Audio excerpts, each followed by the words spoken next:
Halo, tes. Ya, Pak. Ya, oke. Nah, sambil menunggu yang lain, join kita ya materi ya. Baik, kita mulai. Assalamualaikum warahmatullahi wabarakatuh. Waalaikumsalam warahmatullahi wabarakatuh. Kita lanjut lagi materi ini ya. Perancangan perakitan. Yang lalu itu kita bahas sudah sampai di ini ya, di casing tadi ya. Jadi definisi casing, kemudian apa namanya jenis-jenisnya ya. Nah, ini yang lalu ini. Nah, jadi seperti ini ulasan gambarnya yang lalu. Nah, jadi seperti biasa ya, nanti setelah ini materi kalau terputus Zoom-nya nanti login kembali, join kembali, baru di absen ya. Ya Pak. Iya Pak. Siap. Jadi ini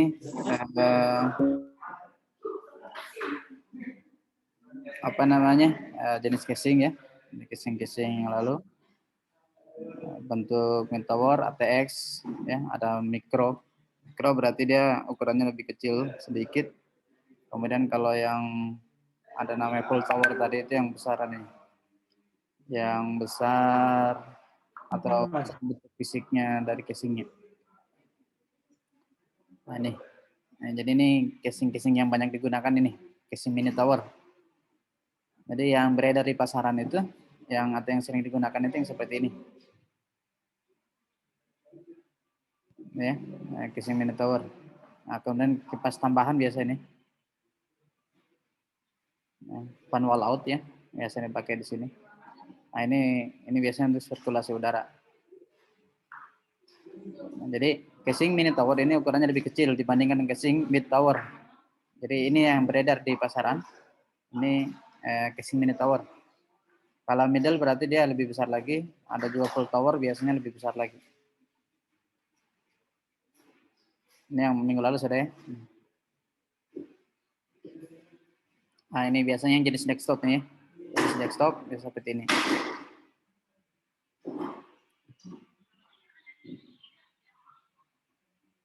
Nah ini sekarang banyak yang menggunakan jenis ini.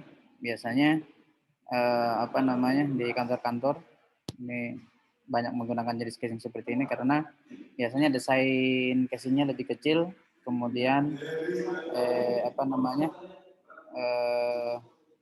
hematan ya lebih minimalis. Ya, Jadi mudah di apa namanya ditempatkan. Oke, kita masuk di motherboard ya.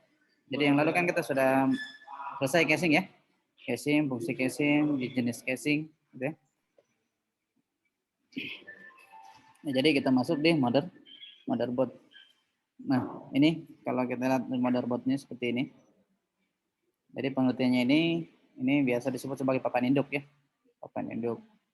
Nah, fungsi daripada motherboard itu sendiri sebenarnya dia ini adalah ini ya, jalur-jalur. Jadi yang menghubungkan sebagai sirkuit ya, yang menghubungkan antar satu komponen dengan komponen lainnya. Jadi komponen-komponen yang ada di dalam sebuah komputer itu dihubungkan melalui jalur yang ada di papan motherboard. Baik dari prosesor, kemudian ini prosesornya, kemudian ke ini slot memori yang ada di sini, ini slot memori. Nah, kemudian power supply, memberikan power supply di sini. Nah, nanti saya sebut ini apa-apa bagian-bagian.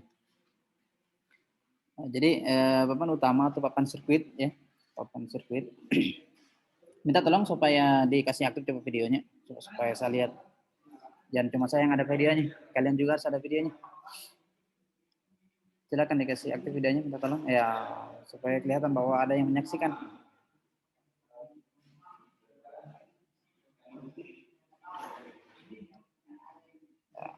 Yang bagus-bagus jaringannya silakan ya, dikasih aktif videonya supaya kelihatan juga wajahnya. Oke, nah, sudah ada beberapa yang tampil ya videonya. Baik, kita lanjut ya. Jadi motherboard itu adalah papan PCB. Jadi PCB ya, bentuknya adalah papan PCB.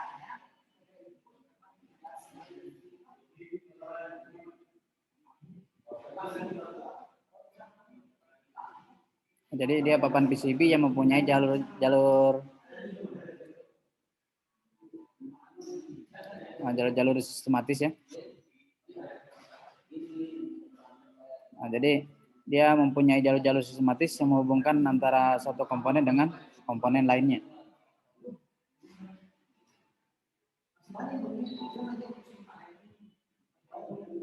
Oke.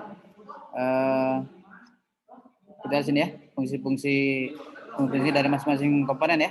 Nah, jadi sebenarnya ini kita lihat nomor 1 dulu. Ini sirkuit atau biasa disebut dengan apa namanya?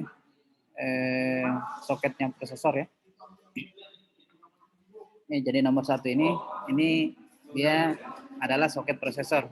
Biasa jenis soket prosesor jadi ini dia jenisnya adalah LGA. Jadi jenisnya adalah LGA entah itu 75 atau LGA 1180 ya. Nah, kalau yang jenis dulu itu biasanya kan dia ada bentuknya soketnya itu bentuk soketnya